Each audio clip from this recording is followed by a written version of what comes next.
Du, jag måste säga en sak till dig. Om vi dör här så är jag då älskat dig. Bry dig inte om det. Vi kommer överleva. Men det är ju spöken som är efter oss.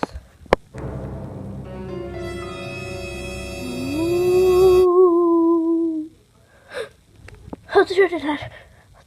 Det var bara säkert vinden.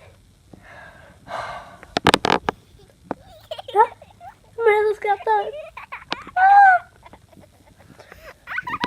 Ja, det är väl lite läskigt skratt. Det blir kallt. Varför blir det så kallt nu? Hjälp! Förstör inte stolen, det är den hon är efter. Ja, just det.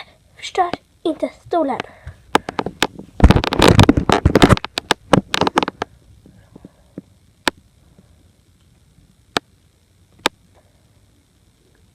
Don't be so scared. I'm just gonna have to share. Varför vill du? Alltså,